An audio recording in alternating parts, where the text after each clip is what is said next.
Welcome to the very best part of my broadcast week. First thing to know, everyone, we're recording this about 2 o'clock in the afternoon, Thursday, July 11th. Ordinarily, I wouldn't emphasize so precisely that hour of the day or the date on the calendar, but what we're going to be talking about is, if anything, a highly fluid, volatile, and ever-changing situation. So just remember that timestamp as we continue this conversation. Our guest this week, Adam Smith, Democrat member of the House of Representatives, representing the 9th District of Washington. He is the ranking Democrat on the House Armed Services Committee, and he is one of, as we count them at this hour, 11 House Democrats who have called on President Biden to step aside and not claim renomination to lead the Democratic Party in this presidential campaign. Adam Smith, good to see you. Thanks for joining us. It's great to see you, Major. Thanks for having me on. I want to ask you a question that looks into the future. Do you believe, Adam Smith, that on Monday of next week, the Republican National Committee opens its convention in Milwaukee, Joe Biden will be standing for nomination and renomination for the Democratic Party? Still be the presumptive nominee. As I always like to joke, the future is notoriously difficult to predict. Right at this moment, it certainly looks like he will still be in at that point. Yes. Why do you say that? Well, because two things. One, look, in my opinion, when Joe Biden walked off that debate stage 2 weeks ago, there was only one thing to do, and that was for his team to say, we're done. You can't recover from this, for number one. And number two, the questions about your health will only go up at this point. We need to figure out a graceful exit. They chose a different approach, which was, come hell or high water, we're not going anywhere. We're going to fight with every ounce of our being to make sure that Joe Biden stays as the nominee, no matter what. And, they're a formidable team. So if that's what they're going to do, it's going to be tough to get around. Reason number two is because not enough people were willing to challenge them on that publicly and openly. And as we speak at the moment, the plan, as I understand it, is Democrats who are concerned but have not yet spoken out are going to marshal their arguments and attempt to quietly get the Biden campaign to re-examine the issue over the weekend. I am not optimistic that that plan will yield results. Why? Because I think they waited too long. And now the Biden team, as you've heard them say, we're done talking about this. It's over. We're good, which I disagree with. I mean, the country certainly isn't done talking about it. I mean, it speaks to the situation that the Biden team is touting a poll from ABC that has them at 46 right now, nationwide, with President Trump. Basically shows no movement since the debate. But 2/3 of the people in that poll say they don't think Biden should run. And I also saw a poll that had 55% of Democrats saying that they don't think Biden should run. If over half of your party 4 months out from the election doesn't think you should even run, you are in a substantially weakened position. And also, the president has proven before the debate, he's not capable of the type of vigorous comeback. You remember Bill Clinton when everything went south and he went to New Hampshire and, he just worked all day long. In fact, there was this great poll, or someone said a surprising number of New Hampshire voters said they had actually shaken the hand of the candidate. We all know that Joe Biden at this point is like, can't do that and won't do that. So I don't see a path back, but they're not giving up. I didn't ask that question about Monday in a vacuum. Moments ago, Senator Joe Manchin, Democrat from West Virginia, told reporters, by Sunday, you'll know what you want to know. You'll know what you need to know. The president will have made things clear by Sunday. Does that mean anything to you? Well, first of all, Joe Manchin is no longer a Democrat, as I understand it. He's an independent. Sorry. Yes. No, I mean, you never know. I mean, it's conceivable he knows something. But I have as they say in the intelligence community, I would assess that information with low confidence. Okay. But we'll see. For my audience, state the case for why President Biden, leader of the Democratic Party, not only should step aside, but must step aside. Three things. Number one, it is clear that he can no longer effectively deliver the message. And we have a great message this time. As I've joked previously, I've run as a Democrat when we didn't have a good message, 1994, 2010. It's tough. This time, we've got Donald Trump and everything that's terrible about him, certainly everything that he's done, but Project 2025. His plans for this country are a dystopian nightmare, and they're on paper. Okay, he's been convicted 34 times. He was found liable for raping a woman. He has been found, liable for all kinds of business malfeasance. He tried to overthrow the country.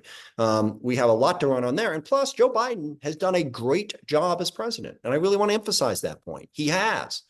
Coming out of COVID, we wound up with the best economy post-COVID in the world. He passed the Infrastructure Act. He passed the CHIPS Act. He passed the Inflation Reduction Act. Bipartisan legislation in some cases, straight Democratic legislation when necessary. We have a great record to run on. He cannot effectively deliver it.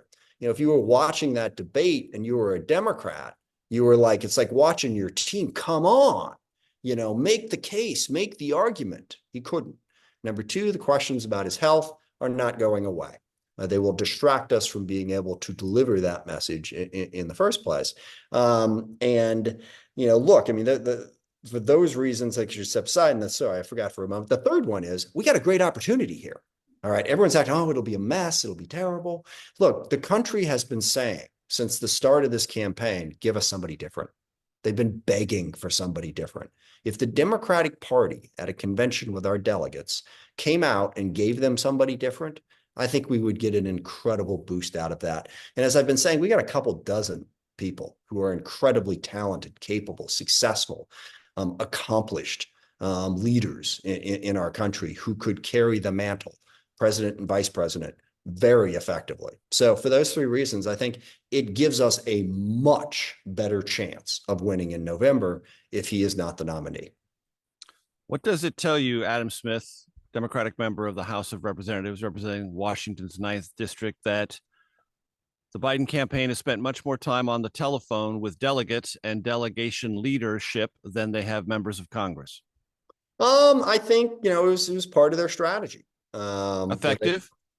To date, it seems like it has, because they've been able to, well, the word I'm thinking of, which I'll go ahead and use, is cow most of the, Democrats not to say anything. And look, at the end of the day, I mean, that's kind of smart. And look, I think the Biden campaign is great. I mean, I think their staff's great. I love the team over there, with one notable exception, which we talked about, which is I don't think they properly perceived where their candidate is at right now, but they're good at what they do. And the delegates are the ones who have the vote. I don't have a vote. Nobody in Congress has a vote. Delegates have the vote. So, they're going to go get the votes. If the president steps aside, is not the Vice President Kamala Harris the heir apparent? I think she is, yes. But I also think that the delegates will decide that. And that's fine. They were picked by their communities all across the country, by the Democratic Party, to be the representatives for the Democratic Party. And I trust their judgment. I support Kamala Harris. I suspect that they will too. I think she's been an incredibly strong vice president, particularly the last 2 years. I think she'd be a great candidate. But again, that would be up to the delegates, and however it comes out, like I said, we'll have someone at the top who I think we can enthusiastically get behind. We've got 20 seconds before I need to go to break. Do you expect more Democrats in the House and the Senate before this weekend to announce their opposition to the renomination of President Biden? Yes, I don't think it'll be a lot, but I've talked to a few. I'm pretty confident we'll have, I don't know, somewhere between 3 and 10. How's that? 3 and 10 more. Yes. So maybe by the end of this weekend, a round number of 20 or so among House Democrats. That's plausible. Yes. Adam Smith, that's his voice. You'll hear my voice and his when we come back for segment 2 of the Takeout. The Biden campaign is, we're done. No more talking about it. Nancy's like, like the good leader she is. No. We're still talking about it.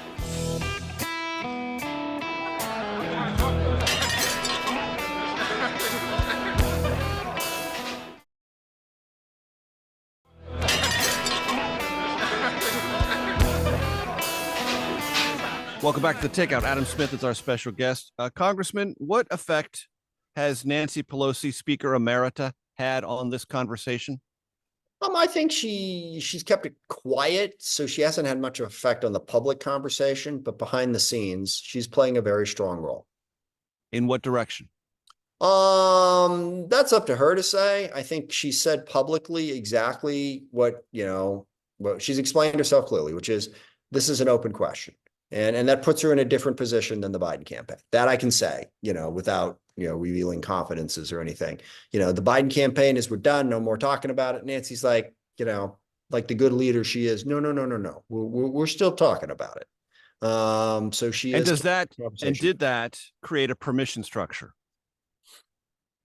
Apparently not a big enough one, because, well, again, you put people in different categories. It didn't, when I say apparently not a big enough one, I mean, not enough members have come out and said he should step aside, but a whole host of members are buying into no, we need to talk about this. We have concerns. It's not over. They still need to address our concerns. So to the extent that that is helpful, which I have my doubts about how helpful it is, that I think she definitely has had an effect. As you know, Congressman, this is completely uncharted territory. All sorts of things are talked about as plausible and then rejected as implausible. Let me just describe a scenario.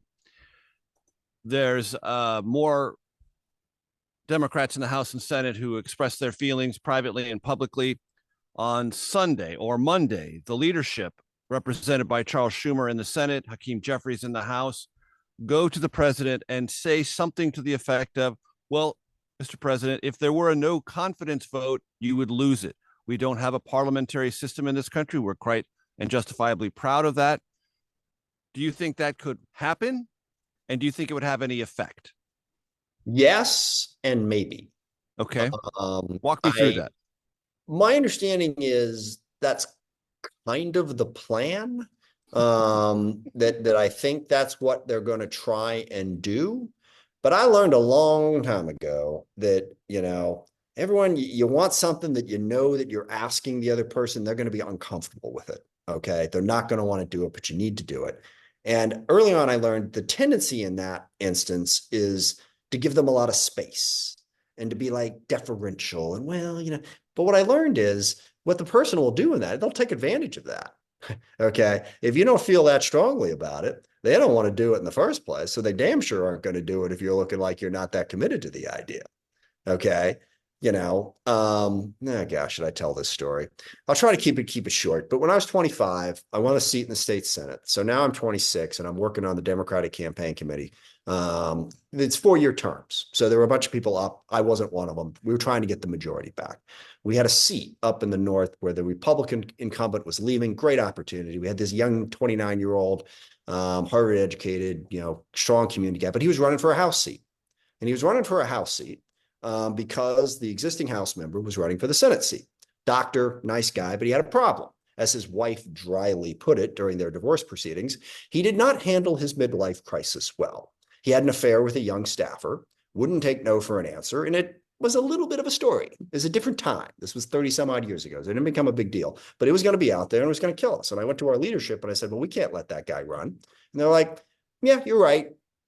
Okay, well, what are we going to do about it? Well, it's kind of up to him. So I went to this lunch, Major, and we know each other well enough. You're a priest. So I go to this lunch and I get these two people who are much older than I am, who are senior to me in the committee, and they're talking with the candidate. Well, we're concerned. Oh, how you doing? They start telling stories and everything. In the middle of this lunch, 26-year-old Adam Smith goes, yeah, sir, I'm sorry. I just got to tell you, we don't want you to run. And he looked back at me and said, well, you can't stop me. And I said, you're right about that. We can't. It's your choice. But I'll tell you what we can do. We can make sure that you don't get a single solitary penny from us or from any of the other sources where you're going to have to get your money from. And we will do that. Well, you'll give up on the seat. Yeah, we got 10 others. We'll spend our money where we actually have a chance. A week later, he got out of the race. The other guy stepped up. He won the seat and we got the majority. But you don't get there by going, you do it or you don't do it. That's the point. And if I hear in that story, you have doubts that leadership, even if it were to have that conversation with the president, were as blunt as you were back then. That is correct. Yes. And look, the White House and Team Biden, they're dug in. And for the life of me, I can't understand why they aren't willing to have an honest conversation, okay? To really look at it and say, yeah. And they didn't. I mean, they walked out of that debate. They said he had a bad night. He's fine. We're moving on. They made no effort to stress test, as Jon Stewart put it on Monday, the candidate, to legitimately look at it. And this is where I had a real hard time with this whole thing, because politics isn't primarily about the candidates. It's supposed to be about the country. It's supposed to be about what we believe in the best of times. And everyone's kind of agreed that this isn't the best of times, that this is an existential threat. The republic is on the line. And instead of trying to look at what's best for the party and what's best for the country, honestly, they said, no, Joe, got to be Joe. We're going to defend him no matter what. And I don't know. I kind of think that's unforgivable. Answer me this, because this comes from the Biden campaign and those that still support it. It's anti-democratic to call for him to step aside. He won the primaries. He won the caucuses fair and square. He has twice as many delegates as required. And it, at this stage, is not only too late, but it is insulting to him and to those primary and caucus participants to suggest otherwise. Right. Well, again, to focus on whether or not it's insulting to Joe Biden misses the point of what we're supposed to be trying to do. Jon Stewart did a pretty effective takedown of this argument as well, but I'll offer my own, which is, okay, let's take those 14 million people that voted for him. Let's put them in the voting booth with the ballot in their hands, and let's have them watch that debate for 90 minutes. And then you tell me how you think they would have voted. Circumstances have changed since they took those votes. Their obligation is to the Democratic Party. Okay, their obligation is not to any one person, which again should be obvious. This isn't about our individual egos. It's about what's best in this case for the party, because we're talking about who's going to be the Democratic Party nomination. I also think you should take into account what's best for the country as a whole. But nobody can credibly argue that things aren't a great deal different now than they were when those people took those votes. Would you care to offer advice to members of the Washington delegation? Should they stampede away? Major, you asked the tough questions. I respect that. I'm not going to do that right at the moment because it's their choice. Okay. And they have to do it. And personally, how far do you take things? There's a Ferris Bueller analogy here. How far do you push it? And if in fact it plays out and nothing's done and he's going to be the nominee, conceivably one thing we could do is go to the delegates and say, you don't have to vote for him. And it's really complicated. But they don't have to vote for him. They're supposed to, but they don't have to. The language of the DNC rules is your vote should in good conscience reflect the outcome of your primary or caucus. It is not a bound situation. The last time the Democratic National Committee had bound rules to delegates to candidates was 1980, no longer applies. Yeah. I'd have to think about that because I'm not sure that that would be a useful process. Okay. I'm not sure that that would bear fruit. Look, again, the Biden campaign's already reached out to the delegates. I don't think the delegates would be open to that argument. That would be messy. And look, I never wanted, even after the debate, to have this fight because it's not good. It's not good to have this difference of opinion. But what I hope everyone understands is I'm not the one bringing it up. The debate happened. 50 million people saw it and more people saw it after that. And they all said, oh my goodness, you have to do something. Okay. The debate was happening. The only person who could have stopped that debate and this internal strife from happening was Joe Biden by saying, I hear you, I'm out. When he decided he was going to fight, he created the fight by his debate performance. And it was coming. It's not good. I know it's not good, but there's nothing we can do about it as long as Joe Biden decided, no, I'm good. I'm staying and I'm going to fight for it. Voice of Adam Smith.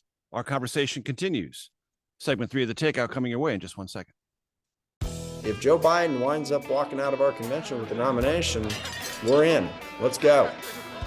We just feel that we have better options and we should take them.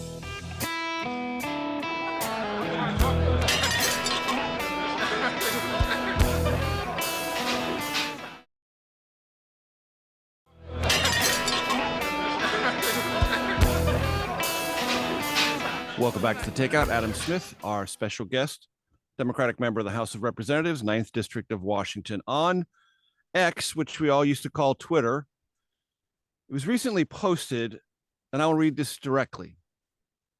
Quote, at our Democratic Caucus Issues Conference a few months ago, everything was tightly controlled and scripted to the point of designated members reading a few pre-approved questions from cue cards for President of the United States instead of the unscripted Q&A we've always had in years past. Is that your recollection, Congressman? I did not attend, so I apologize. I can't confirm or deny that.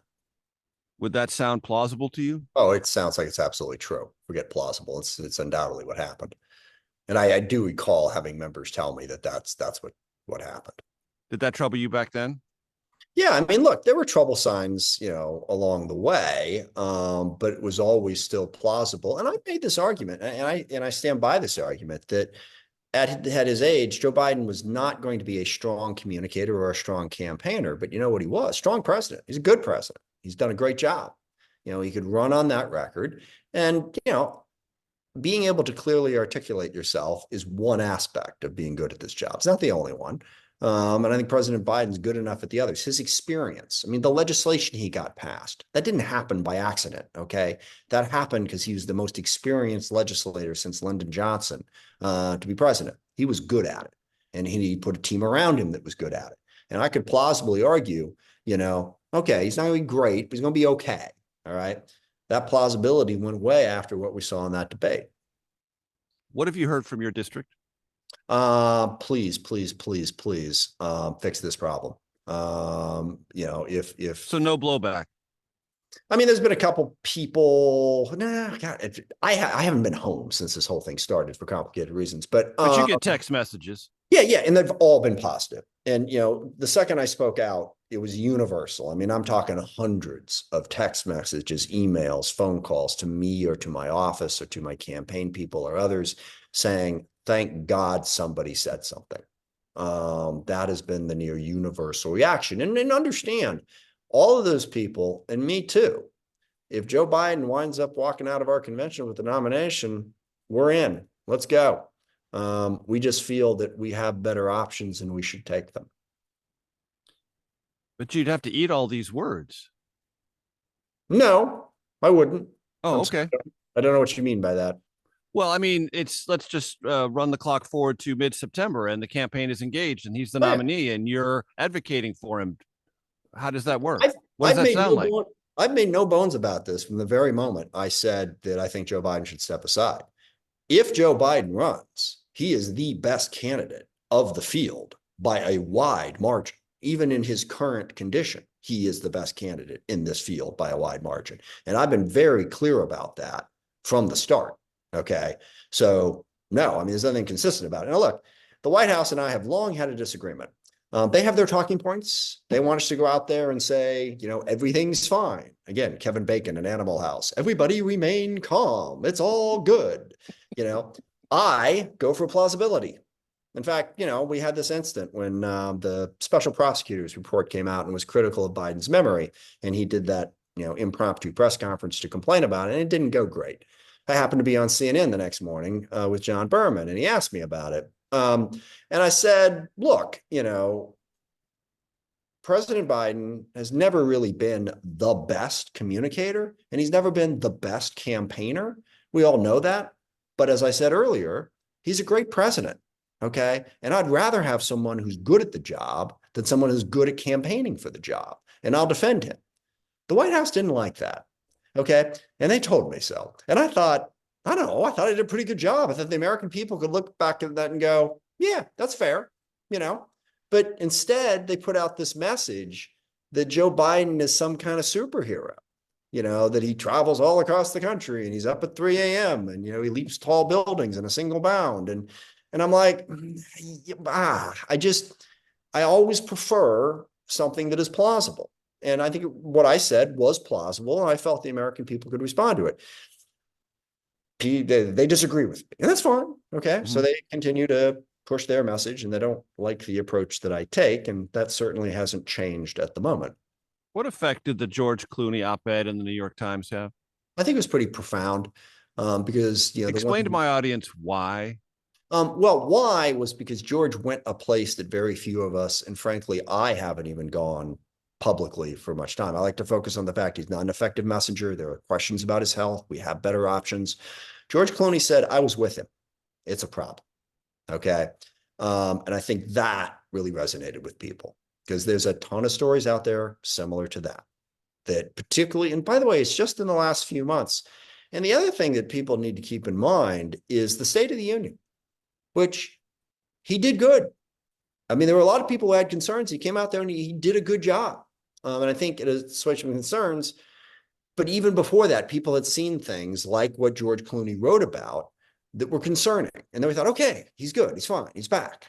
And then, of course, the debate erased that and brought up all of these sort of individual stories about, the president, appearing, to have physical and mental health problems that were problematic.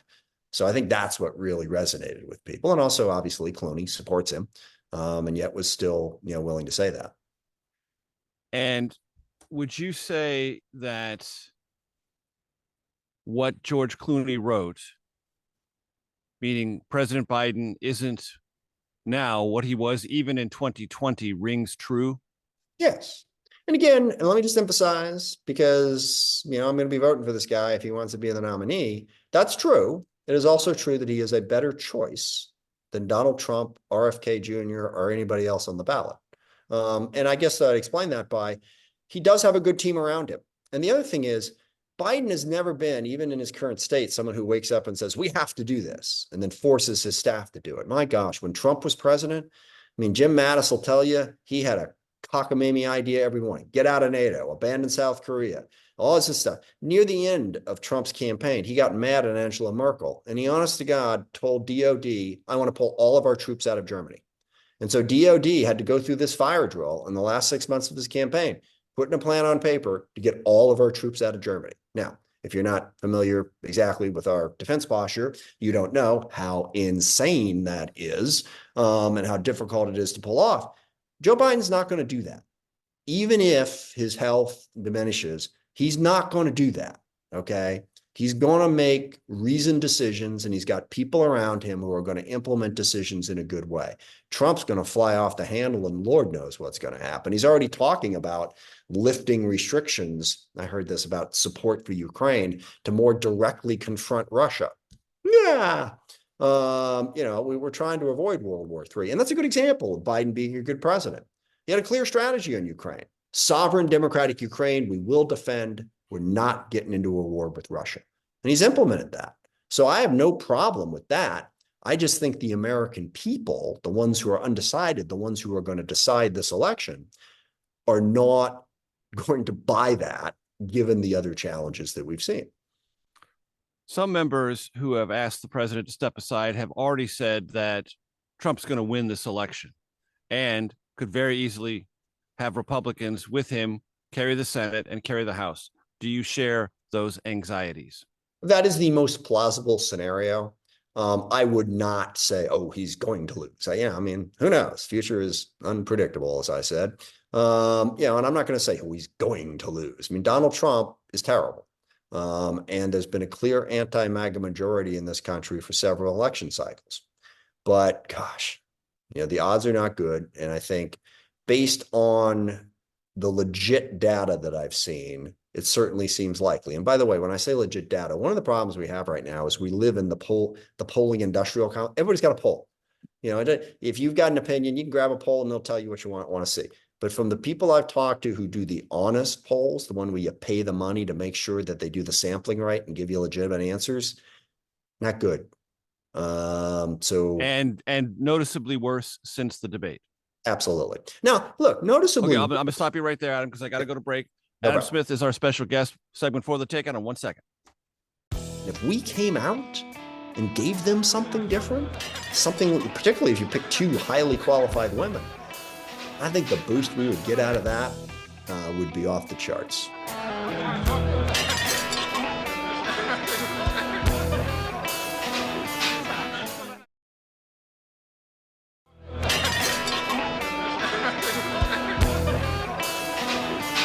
Welcome back to the Takeout. Congressman Smith, Adam Smith, 9th District of Washington, Democratic member of the House of Representatives. I cut you off. Please continue.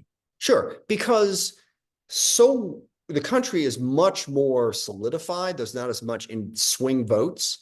It's probably the case that the president's only gone down 2 or 3 points in the swing states, but he was behind going into it. And after spending $100 million. Yeah. And 2 or 3 points in this case, devastating. Give me the affirmative case for Kamala Harris as the Democratic nominee. She is an incredibly accomplished person. She's a former prosecutor, attorney general, United States Senate, vice president. She is very articulate. I go to the Munich Security Conference every year. She's been leading the charge for the administration at that thing, giving the speech and making a strong case for our policy in NATO, policy in Ukraine and with NATO. She understands foreign policy and national security. She has been the most powerful voice in the country since the Dobbs decision, speaking out for women's right to reproductive health. She's proven herself to be a very able vice president. She's got the experience, the commitment, and clearly the effectiveness as a campaigner in terms of her ability to deliver a message, to deliver that incredibly positive message. And also, she was on the ballot with Joe Biden in all those primaries. It was the Biden-Harris ticket that people were voting for. So that gives the added oomph of, well, they voted for her too, if people are concerned about the democracy issue you mentioned before. So I think she's an incredibly strong candidate for us. Any idea on who she might have as a running mate? Yeah, there's a whole bunch of different ideas out. We got a bunch of governors. Personally, I like the idea of her picking Gretchen Whitmer.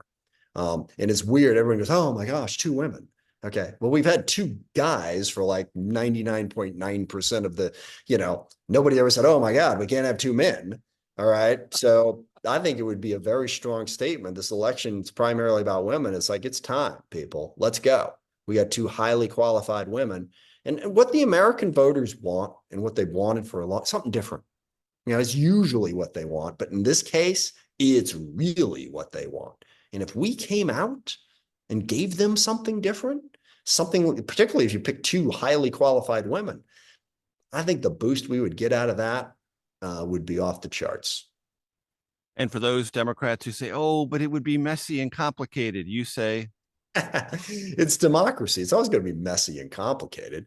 And I'll tell you, I don't know. Well, one of Trump's great assets is the show's getting old, but he's entertaining. Okay. And I know a lot of people, he's kind of funny. He says stuff that other people don't say. People like something interesting and entertaining. Let me tell you something. If we had this switch, we brought in Kamala Harris, unprecedented, never done before, whoever the vice president is, there's a lot of other very qualified governors and senators and others. But, I think everyone would watch. I mean, the ratings for our convention, if we did this, would be, I guarantee you, the highest of any convention in the history of this country. And we'd be able to deliver that message with people watching. And they wouldn't be saying, oh, do you think he has some debilitating disease? Is he going to be okay? We'd be doing that. We'd be talking about Trump. We'd be talking about our message, and we'd have 2 incredibly strong, articulate people up there to deliver it. How is that not a good thing?